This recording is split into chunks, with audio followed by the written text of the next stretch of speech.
history of exposure to environmental trigger. And number 2, is it running in the family? Because this tells you the susceptibility. You can do genetic analysis. It is particularly locus chromosome, long arm of chromosome 5. HLA associated as well. Okay? So, when a patient dies of asthma, as I have told you, they can inhale, but they cannot exhale. So when you do an autopsy, look at the first image. When you open up the pleural cavity, it seems like that the lungs is popping out of the pleural cavity. Okay? When you get the lungs and slice through it, as I told you, you will see the mucus plug. You have to do smears of the mucus plug and see the following structure. On that side is what you call as Charcot-Leyden crystals. On this side is what you call as Kirchmann spirals. Again, Charcot-Leyden crystals and Kirchmann spirals. The third entity that I have not described yet is the thickening of the wall, otherwise known as airway remodeling.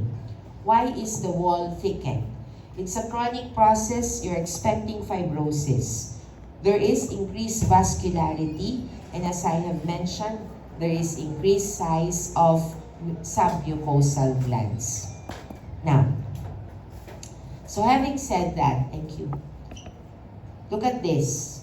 Ano ulit ang pinapaalala ko sa inyo dito? Ang tatlo nating natapos na. What did we finish? 1, bronchoconstriction. 2, mucus production. 3 is what? Thickening of the wall, or otherwise known as airway remodeling. This is done also. I already discussed the symptoms. When a patient dies of it, I already told you how to diagnose. And of course, do not forget, andun ulit siya, Kirchmann spirals and Charcot-Leyden crystals. Okay? Clear? So, dalawa na. Okay, punta tayo dito. Bronchiectasis. Sige nga kung may naaalala kayo, what disease or what case have I presented is related to oligohydramnios?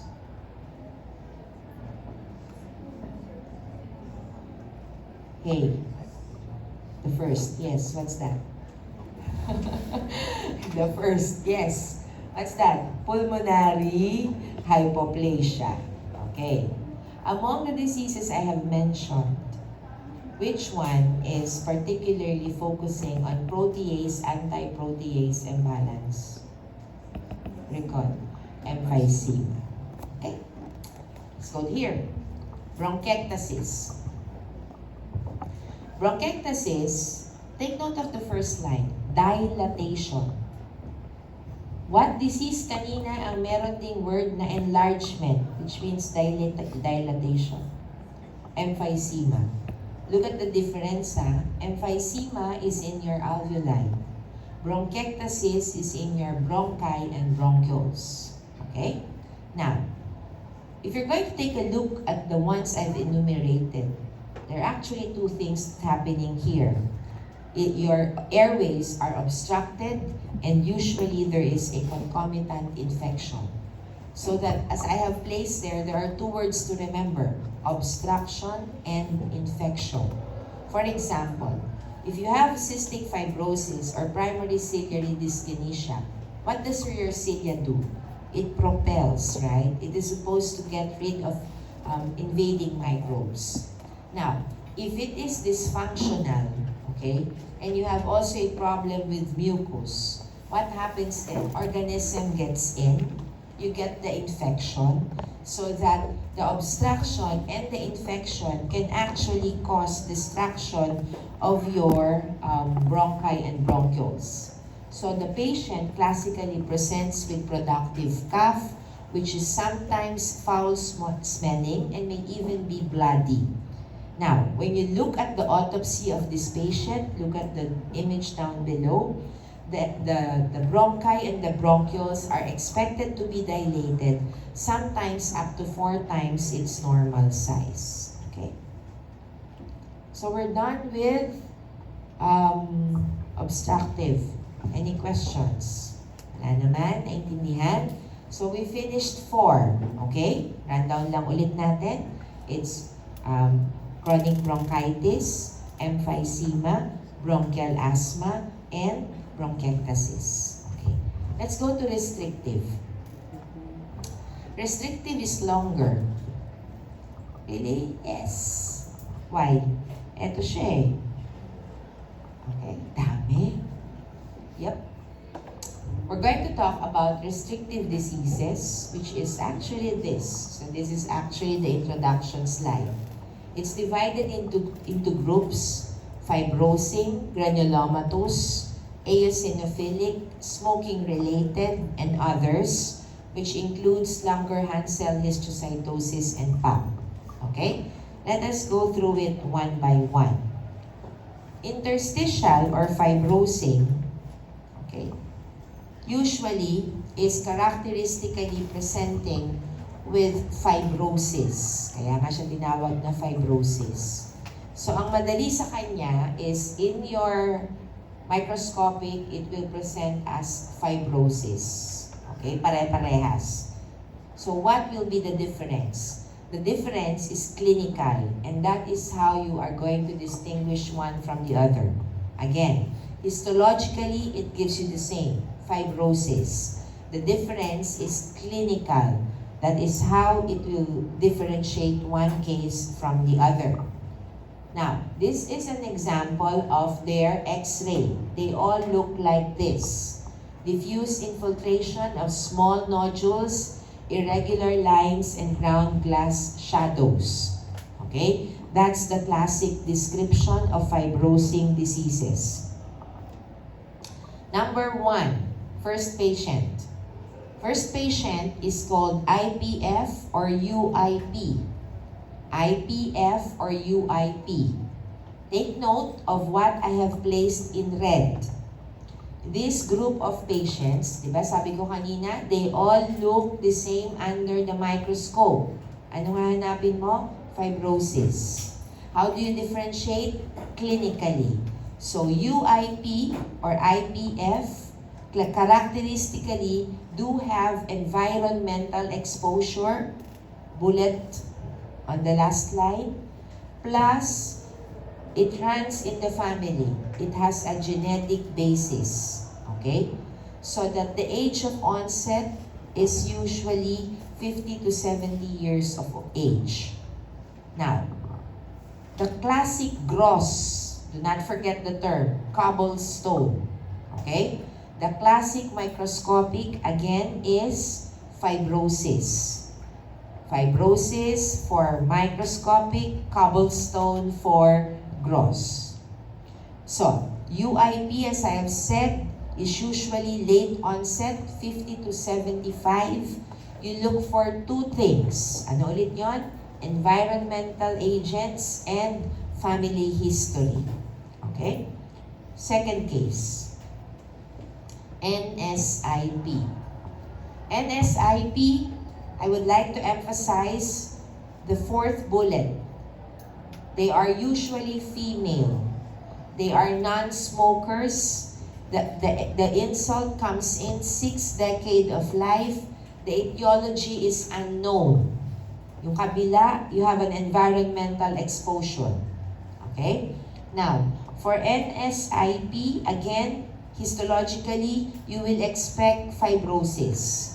As you can see, there is interstitial fibrosis. Alveoli is clear, but the thickened interalveolar spaces is due to fibrosis. Number 3, COP. Okay, COP. When you remember COP, you should remember BOOP. What is BOOP? First line, bronchiolitis obliterans organizing pneumonia. That is the characteristic histologic feature which looks like this. They are called as Mason bodies. Ulitin natin ha. COP, BOOP, Mason. Okay? COP, BOOP, and Mason. They are characteristically occluding, again, the alveolar ducts, the alveoli, and the bronchioles, which is your cryptogenic organizing pneumonia. Now, it may be related to autoimmune disease like SLE. So what do you look for? One of the things, classic malar rash. Systemic sclerosis, usually fibrosis in the skin. Rheumatoid arthritis, usually accompanied by joint pain. Take note, histologically, interstitial pneumonitis with fibrosis. Okay? So we're done with the first group, fibrosing. Any questions? Clear? Okay. Let's go to the next, which is pneumoconiosis. Parang Pasko na sa labas, ha? Ingay na ng mga tao. Okay, let's go to pneumoconiosis. Ano ang kinapsla ko na naman dito? Amount of dust. Okay? Because I'm gonna talk about exposure. And the disease na naka-enumerate the cases here are differentiated by what is your patient exposed to. It is usually occupational. Okay? First on the list, coal. Coal are usually seen among minors. There are 3 spectrum of diseases. City dwellers like us, you have seen that in Patho A, more likely falls under number 1, asymptomatic. Okay? If you are a minor, more likely you will encounter them to be either 2 or 3. What is the difference of 2 or 3? Well, histologically, they look the same. There are fibrosis with black scars, or because basically it's the pigment of anthracosis. Now, the difference, look at the upper image here. 3 is all black lung. Okay? 2 is something like this. May nakikita ka pang brown. Okay? So, ulit ano ulit yung tatlong spectrum? Asymptomatic, simple, and complicated. When you say complicated, it's all black lung. So, going back. The first is simple. Simple appears as macules and nodules, usually around 1 to 2 millimeters, so you can delineate it. Complicated, as I have said, is all black. Okay? Classically, they look like this on examination. Second, silicosis. The C should remind you of a lot of things. First, C is crystalline. Okay? There are 2 forms, crystalline and amorphous. Second C should remind you that they are collagen. Collagen. Okay? Look at the image below. They appear as whorls of collagen. As you can see, and on polarized microscopy, they appear as birefringent. Third C, when you are looking at the gross, it appears as cavitation, central softening. Okay? And when you do an X-ray, it appears as calcification, described as eggshell. Okay? So ano yung mga C natin? Ulitin nga natin. Crystalline. Ano yung crystalline? Form siya. Okay? Ano pa? Collagen, which is your microscopic. Ano ang description sa gross? Cavitation. Ano ang description sa X-ray? Calcification. Characteristically, eggshell. Okay? Number 3, asbestosis. Look at the term A and S, or the letters A and S. It should remind you of the 2 forms. A for amphibole, S for serpentine. The S, as you can see, is curved. Pag sinulat mo siya, di ba? It's curved. So that you should be reminded that A, amphibole, is straight. That amphibole is regarded as the more pathogenic. It goes deep down into your lungs. Amphibole goes down deep into your lungs. So you won't forget which one is causing the problem. They are regarded as tumor initiator and promoter. So that if you're going to look at what I have enumerated here, you have benign lesions and you have malignant ones, like lung carcinoma, mesothelioma, and tumor in other organs na nasa larynx, ovary, basta may mesothelial cells. Okay? Now, amphiboles and serpentine, as I have mentioned, will give you a lot of diseases starting from benign in the lungs and malignancy. The most common manifestation in the lung is what you call as pleural plaque. That is how it looks like. It has needles, which actually is one of the features to look for. You call that asbestos body or ferruginous body. It's called ferruginous because it has iron on it. So the lower portion is actually a special stain of iron. The blue stain makes it positive. Okay? Now, if you're going to take a look at here, this is again an emphasis that it has a tendency to be associated with malignancy, particularly lung carcinoma and mesothelioma, as well as other organs. Okay? Now, this is just a short slide to remind you that medications that you give can sometimes give rise to interstitial or fibrosing pneumonitis.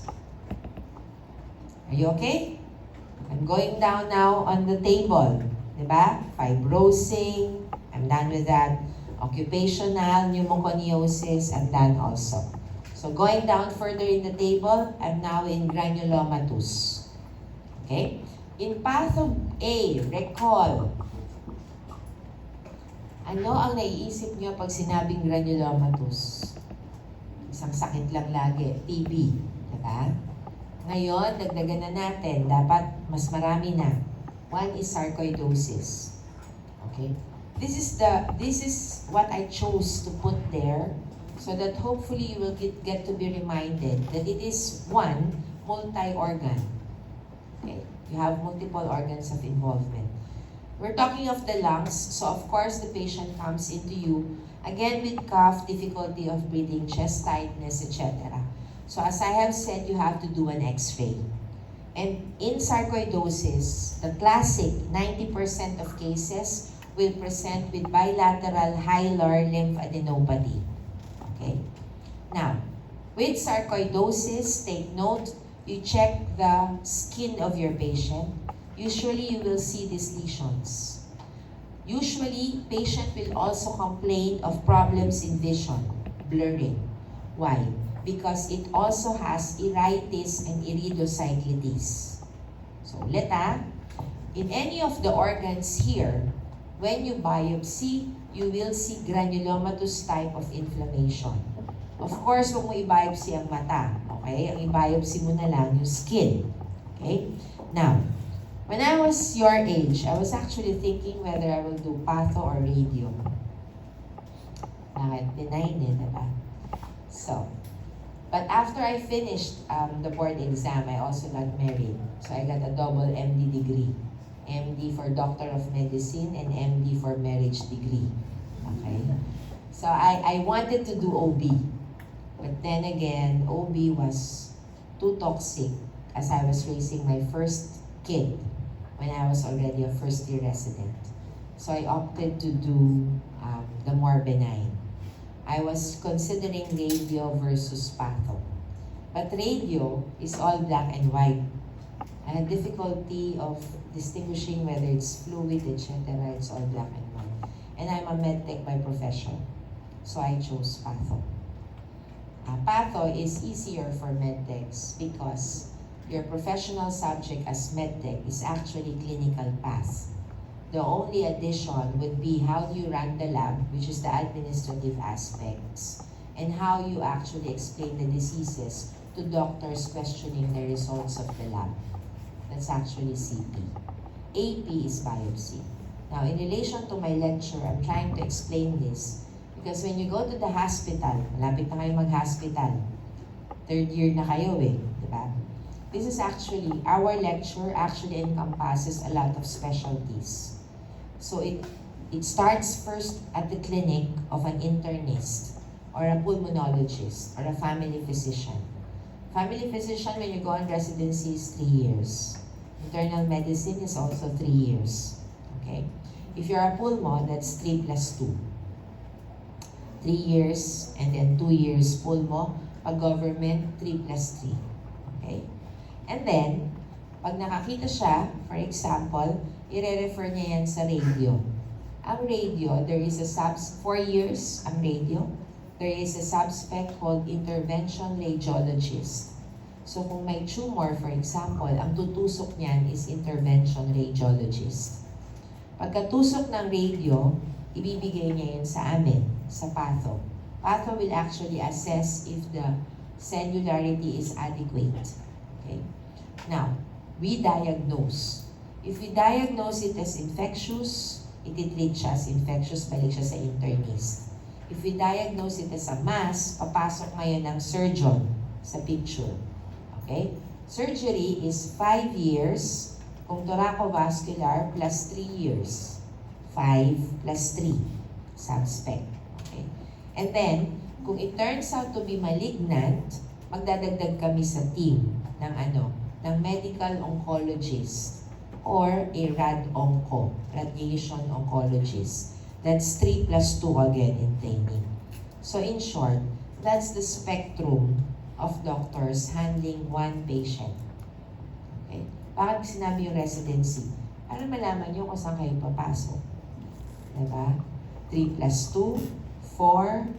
These are the years of training. So what do we usually do in the hospital setup? Usually we have a pre-op conference. Okay, we talk to each other what to do with the patient. After you do the staging, and then kung mag-o-onco siya, and then anong course of therapy, and then the follow-through. So what I have explained to you is actually the group of doctors that usually handle patients with lung problem. Okay? E paano kung may iritis and iridocyclitis? Dagdag tayo. Refer natin sa OFTA. And then, kami na yung team na mag-handle sa patient. Okay? So, balik tayo dito, ha? Punta tayo sa sarcoidosis. So, ulitin ko. This reminds you that there is multi-organ involvement. Okay? Ano ulit ang type of inflammation? Granulomatous. First point, lungs. You will see hilar lymphadenopathy. You will see iritis and iridocyclitis, and you will also see skin lesions. It's immunologic in nature, CD4, CD8. I'm going to talk about later how to do the bronchoalveolar lavage.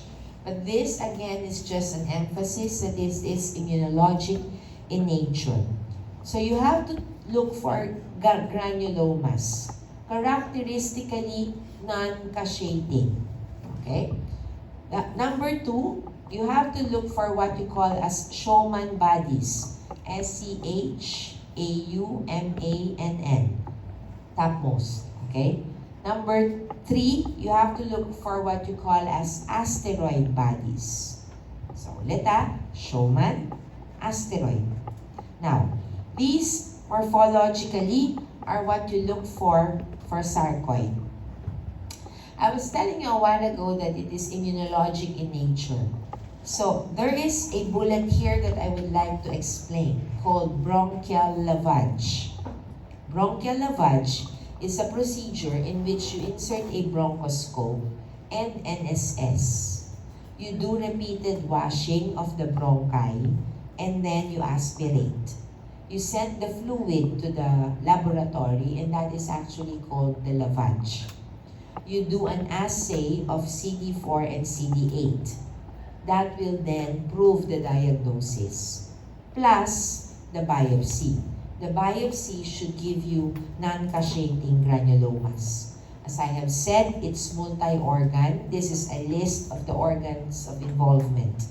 But I have already shown you a while ago the usual organs that can be appreciated easily when you do your physical exam. So take note, they can be resolved. Immunosuppressants are the ones that are given.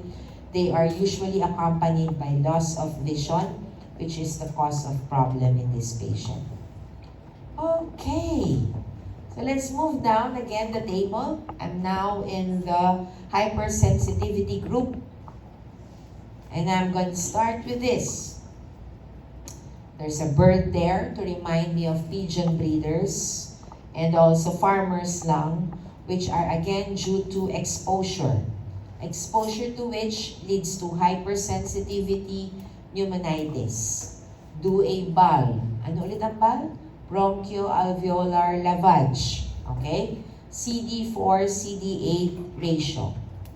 Now, let's move to the next part of the table, which is eosinophilia. When you're talking of eosinophilia, of course, you have to establish first that there's a lot of eos. There are 3 diseases under which. The first one is called acute. From the term itself, you have respiratory failure. Take note, the BAL should be more than 25% eos. Okay? The second type is associated with other disease. That's why it is called secondary. You can identify other disease like parasitic, fungal, hypersensitivity, pneumonitis. The third one is called chronic eosinophilic. The word chronic should remind you to look for heavy aggregates of lymphocytes. Okay? Can you differentiate the 3 now? Tatlo yan ha. Acute, secondary, and chronic. Okay. Next. Kanina, so we are now again going down 1 notch in the table. Kanina I was talking about smoking-related diseases under obstructive group. Ano ulit yun? Bronchitis and emphysema. Dagdagan natin. Smoking-related diseases now under restrictive group. And under restrictive, you have 2. Ulit DIP, and the other one is RBA-ILD. So if you're following, obstructive group, ano yung dalawa doon? Bronchitis and emphysema. Restrictive group, you have DIP and RBA-ILD. Now, when you say interstitial, as you can see here, you have thickened alveolar septa, as I have been repeatedly saying. And of course, you have smoker's macrophages. For RBA-ILD, it's called as such because the lesion is focused on the bronchioles, in which you are to see, again, fibrosis and chronic inflammation. Okay. Nandun na tayo sa others. First on the list is Langerhans cells histiocytosis. Do not forget the classic description of Langerhans cells. They are dendritic cells. So in your exam, if you see the blue ones here, which are described as groove-indented nuclei, do not forget that. Groove-indented nuclei. That's actually referring to dendritic cells. Immunostains will have to be done like S100 and CD1A, also CD207. Next, PAP. This again falls under others. PAP, take note of the napaka-distinct clinical manifestation. What is that? Look at the last bullet. Nakatago dito. It is cough with sputum and chunks of gelatinous material. Ulit chunks of gelatinous material. That is very characteristic of patients with PAP. The problem with PAP is GM-CSF signaling pathway, which is actually about surfactant. Now, that being said, so you have chunks of gelatinous material. The PAP, the surfactant on histologic exam appears as pinkish deposit of surfactant proteins within the alveoli. So take a look at the image now. You have to confirm. And to confirm, you do a special stain called PAS. Ano yung PAS? Periodic acid shift. Okay? Sinong kamukha niya sa mga na-lecture ko na? Pinkish material within the alveoli. Na ganyan din. Sa umpisa. I hear it pero ang hina. Pulmonary edema. Di ba? Yun ang kamukha. Pagka ang description sa exam, pinkish material within the alveoli. Ang iisipin mo dapat, pulmonary edema ba to o PAP? E paano nga sumunod is left-sided heart failure. Saan ka na? Sa pulmonary edema ka na. Okay? Now, these are examples of surfactant on electron microscopy. Okay. Ayan, natapos na tayo sa restrictive. Okay, 5 seconds. 1, 2, 3, 4, 5. Balik tayo. Ba't ako nag-extra? Ba't pinili ko patho? Kasi nga puro puti eh, di ba? Puti at itim. And then I realized mas benign ang patho sa radio. Talaga ba? Yes. We don't wake up in the middle of the night to do wet readings. Ang radio, pag may dumating na patient sa ER, tatawagan sila para i-finalize yung nakita ng resident. Kailangan nilang i-release ang result kasi hindi makaka-move on ang clinician. Okay? Kami, ang slides, it's mounted 3 to 5 days ang turnaround time. So our patients are actually mounted on slides. So we can go to the hospital which is open 24/7 at no specific time. Yun ang inisip ko. Versus a clinical specialty na kailangan mong mag-clinic, for example, like my husband, 8 to 10 or 1 to 3. You have to wait for patients to come in. Ikaw ang piliin as doctor. For patho, as long as the hospital is okay, patients will come in sa'yo. Kasi diba, dire-diretso siya. Okay? Ano pa? Weekends are weekends. It's not included in the turnaround time. So work-life balance is better. Holidays are holidays. It's not included. So if it's Christmas, it's Christmas. It's New Year, it's New Year. I never miss a PTC. Ano yung PTC? Parent-Teacher Conference. Because I can adjust. The slides can wait. So I went to patho. Patho is hard in a way when you are doing your residency. Because as I was telling you a while ago, you are involved in all of the specialty. Swartz, Nelson, internal medicine, and all. Pero right after, I think it's easier. Because you can really have weekend off. Lagi. Okay. Pero, ano ang nawawala, which I miss? Direct patient interaction.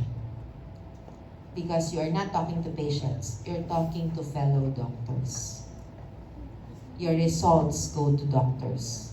So, you actually manage patient with the doctor or the attending physician.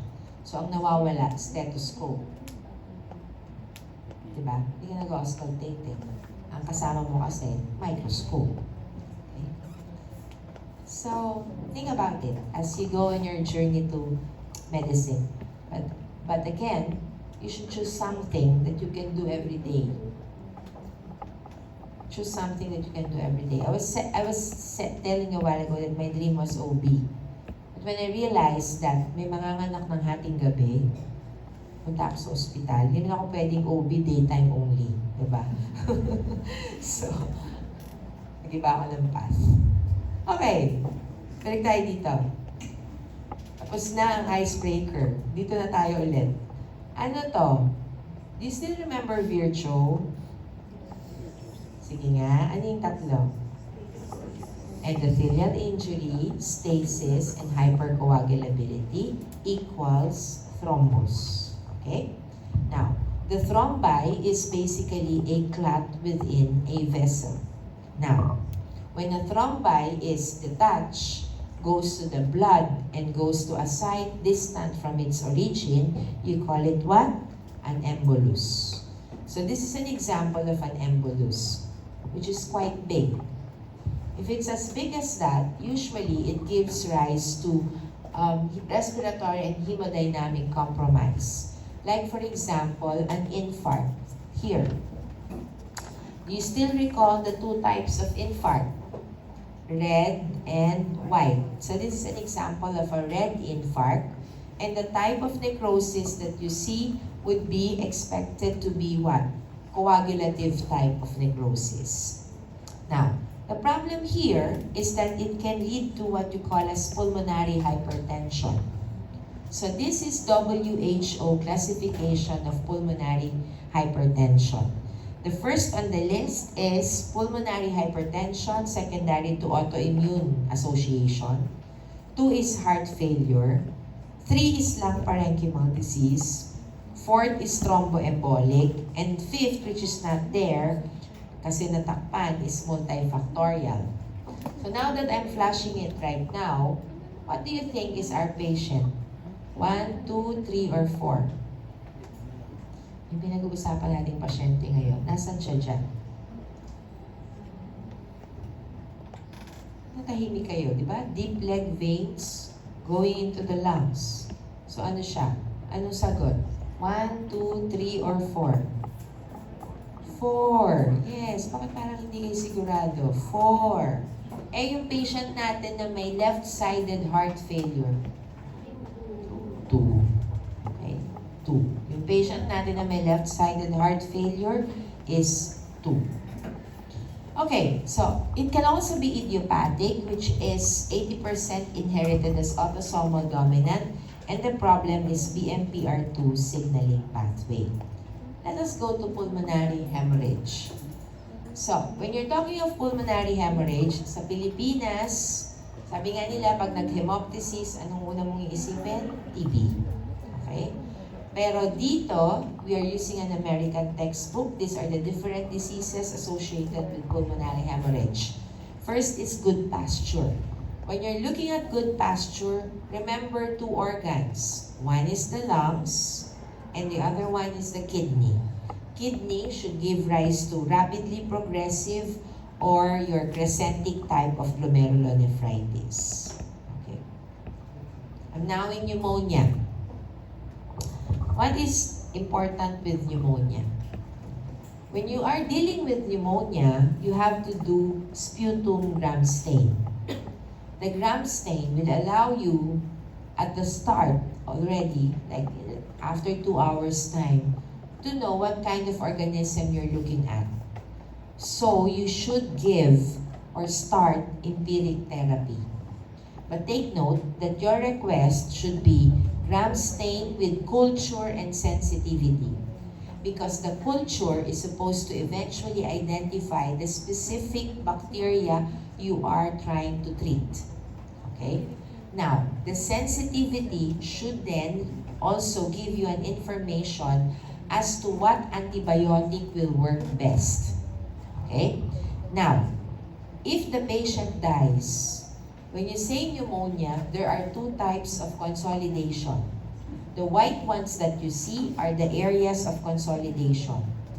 It can be patchy, which is the upper image, and that is classic for bronchopneumonia. It can be entirely the whole lobe, and that is what you call as lobar pneumonia. It has 4 stages: congestion, red hepatization, gray hepatization, and resolution. The congestion is simple. It has congested blood vessels. Hepatization means it assumes a liver-like consistency. What is the normal? If you have played with bubble wrap in your homes, may dumating na bagong appliance, okay? Nakapaglaro na ba kayo nun? Have you ever tried that? That is how a normal lung should feel on autopsy. That's actually what you call as crepitant. If you don't feel that in between your fingers, that's an example of hepatization or solid-like. Now, the color red and gray is actually not seen on gross. The red and gray is what you see under the microscope. It's called red because, as you can see from the table, you have massive confluent exudation of red cells on that stage. when it disintegrates, it leaves the exudate behind. So that the red cells are gone, what is left now will be the exudate. And that is why you call it gray hepatization. Okay? So this is an example of lobar, and these are examples of images of hepatization. Now, if you cannot control the infection, it goes down into your pleural cavity. That is what you call as empyema thoracis. What can you do now? You can aspirate the fluid and do the same. Gram stain, culture, sensitivity. Okay? What if you cannot control again, and now it is spreading into your blood? That is actually what you call as bacteremic dissemination. So ano na ang dapat mong ipakulture dyan? Blood na. Okay? The organism growing in the blood now actually proves bacteremia. And then eventually, if you cannot still control, what will happen to your patient? You have septicemia. And what is then your cause of death? Usually, that is what you call as septic shock.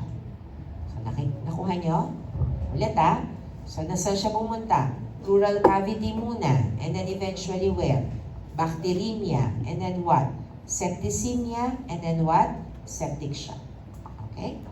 So, for our virus, they usually give rise to DAD.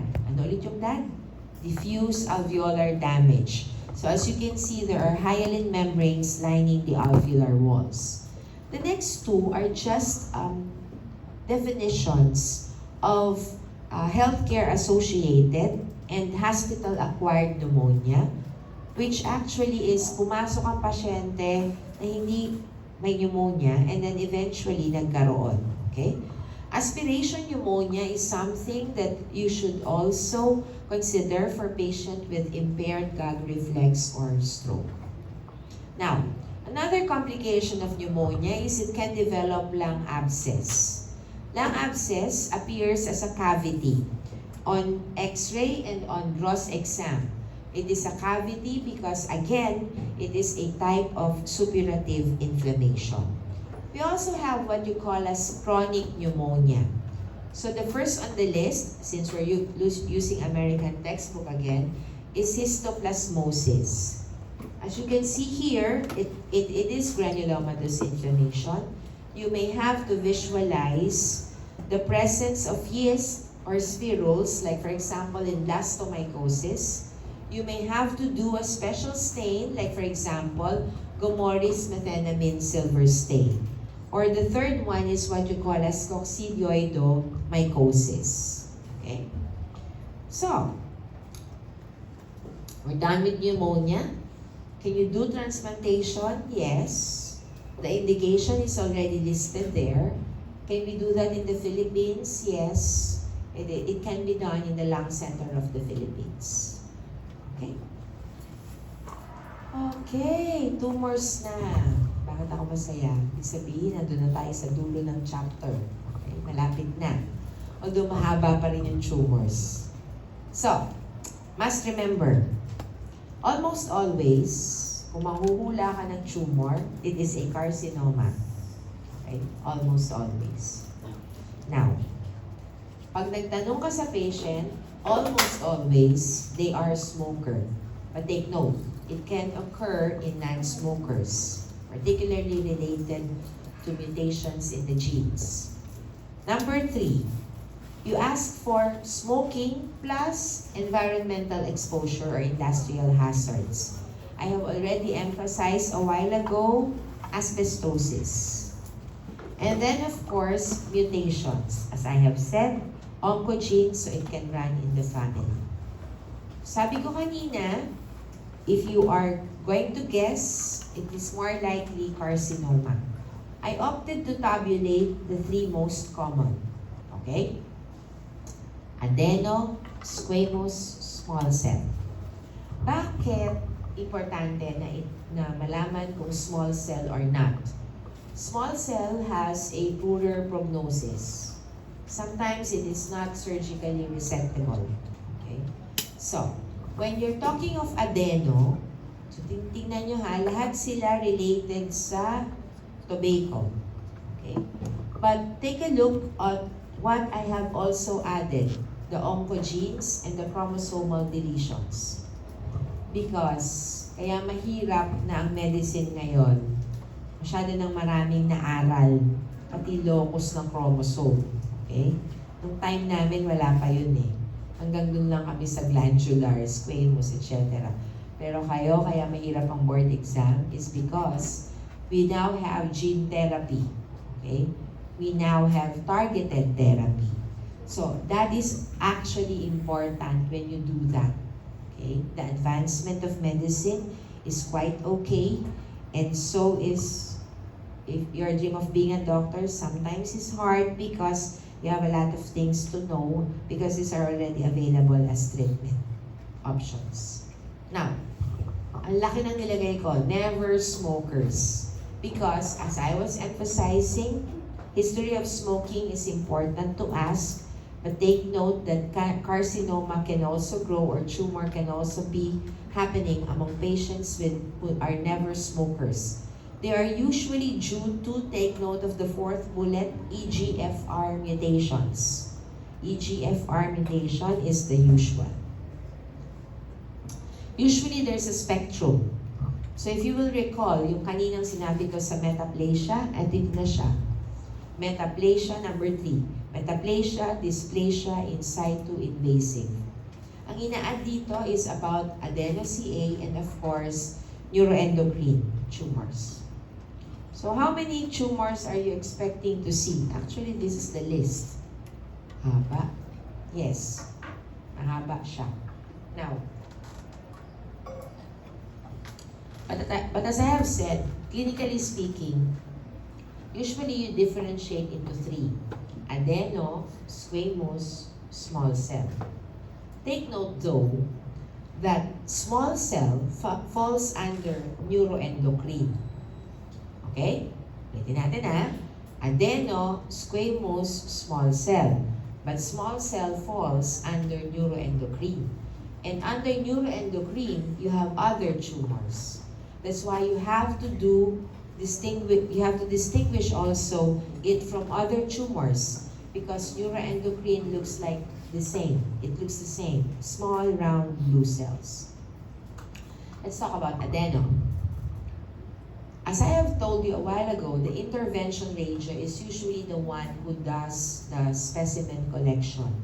So if it's a CT scan guided biopsy, for example, the needle is inserted somewhere here. As you can see, it's actually beneath the pleura. So, the needle is inserted, you take tissue sections, and we are supposed to see glands. The glands are right there. There are different patterns, but as long as it forms a glandular configuration, you can diagnose it as adeno. This is a spectrum of what I am trying to explain, which is what? From metaplasia, BNC, okay, to dysplasia, to in situ, and eventually invasive carcinoma. It is usually related to smoking, and now this is how squamous cell carcinoma looks like. Adeno is peripheral, squamous is central. Okay? Ulit ha. Adeno is peripheral, squamous is often central. So take a look at that. Yung image ng lalaki doon. Okay? Squamous are differentiated based on the presence of pearls. That is how a pearl look like. If you see a lot of squamous pearls, that's well diff. If you don't see a lot of pearls and it's all solid sheets, that's an example of poorly diff. This is an example of a tumor at the level of the bronchi invading the lung parenchyma. So, how do you diagnose? Kung kanina sa adeno, you use CT scan, you insert a needle. Here, you have to do bronchoscopy. So, you insert the scope dun sa trachea, and then you do, the bronchoscopy is equipped with a needle biopsy at the tip. So you get a tissue core, it is video assisted. Okay? Video assisted. Number 2, you can also do BAL. Ano ulit yung BAL? Bronchoalveolar lavage. So you can do biopsy, you can do BAL, and then if it is cytology, the lower picture, that's how it looks like on cytology. Okay? As you can see, that's an example of a typical malignant squamous cell on cytology. It is called small cell because, take a look at the image here and up there, it is round blue cells. Pero anong sabi ko kanina? It falls under the group of neuroendocrine, which also looks like round blue cells. But you have to distinguish also, as I have said, that it is a small cell. Why? Because I told you that it has a poorer prognosis. So how do you distinguish? You need to do immunohistochemical stains. So, take note of the immunohistochemical stains that you need to order for small cell. Chromogranin, synaptophysin, and CD56. Another point of emphasis for small cell. They have neurosecretory granules, which is actually related to ectopic hormone production. Okay? Ectopic hormone production is usually seen in small cell. Other tumors would be large cell, which is like this. They are usually undifferentiated. Now, in this PowerPoint, take note of the stain for adeno. Ano yun? TTF1 and napsin A. For squamous, it is P40 and P63. For small cell, ano ulit? Chromogranin, synaptophysin, and CD56. Okay? So, now that you have identified the morphology, it is time to stage the patient. So this is what we use to stage the patient. The prognosis depends on the stage. Clinically speaking, even before you resect, you already have an idea if it is an early or a late stage. These are manifestations that you will see. But I would like to remind you that from pleural effusion, going down up to this side on the second column means bad news na yan. Bakit? Because pleural effusion tells you that it has extended outside of the lung. Hoarseness means its involvement of the recurrent laryngeal nerve. Dysphagia means esophagus. Diaphragm means phrenic nerve. Rib means bone. SVC means you have engorgement already on your neck veins. Okay? Corner means you have ptosis.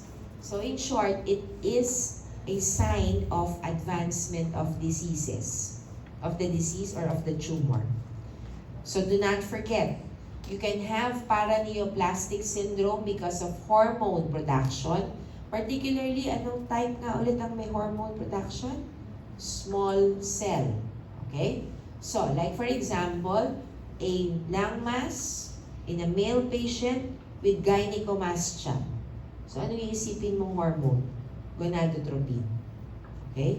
A lung mass in a patient with edema, hypertension. Ano yung isipin mo? More likely ACTH. A lung mass with a patient with muscle weakness. Ano yung isipin mo? More likely Lambert-Eaton myasthenic syndrome in a patient with malignancy. So those are just examples of hormone association. Now, I'd like to go back to what I have emphasized, in which small cell falls under neuroendocrine. You know, number 1. Diba? But you have to distinguish it from other neuroendocrine, which is now enumerated. The ones that are discussed together with small cell in a more lengthy fashion in your book is carcinoid. Carcinoid tumor are regarded as low-grade malignant epithelial neoplasm. However, ano ang clue mo clinically? Do not forget that carcinoid usually presents with diarrhea, flushing, and cyanosis. Itin ko ha, diarrhea, flushing, and cyanosis. So if you're following on histology, ano sila ulit? Small, round, blue cells. Pero kung meron kang diarrhea, flushing, and cyanosis, anong iisipin mo na? More likely, carcinoid. Okay? Now, take a look at the site of the mass. For carcinoid, it is usually at the bronchi. It is small, 3 to 4 centimeters. That's why it's called collar button lesion. Now, take note that it is round blue cell, as you can see. So you have to do the immunostain. Ano nga kanina sa small cell? Chromogranin, synaptophysin, CD56. Ano sa carcinoid? Ayun no? Serotonin, NSE, bombesin, and calcitonin. Okay? So ulit. Example, apply natin ha. Kung small cell siya, positive siya sa serotonin, pero negative siya sa chromogranin. Anong sagot? Carcinoid. Okay? Positive siya sa chromogranin, negative siya sa positive siya sa chromogranin, pero negative siya sa serotonin. Anong sagot? Small cell. Okay? So, carcinoid, 2 points to remember again. For 2 points, ano yun? 1 is mitosis. Cut off is 2. 2 is atypia. So, dalawa ha. Mitosis and atypia. 2 is the cut off. More than 2 with atypia is what you call as atypical carcinoid. Okay, so we are now moving to the miscellaneous tumor. One is hamartoma, which is composed of connective tissue, cartilage, and epithelial clefts. 2 is lymphangioliomyomatosis. The term speaks for itself. It's quite long, but it speaks for itself. Lymph vessels which are characteristically dilated. Angio, yung picture sa baba, hindi buo ang pagka-project, are blood vessels, and of course, smooth muscle. You have inflammatory myofibroblastic tumor, which are again inflammatory cells, and of course, fibroblasts. Okay, you are still in the pleural cavity, so that mediastinal tumors are included. Kahit saang libro ka magbasa, kay Harrison, kay Swartz, laging meron ito. And it is important that you know what particular tumor is common in a particular mediastinum. So anterior, middle, and posterior.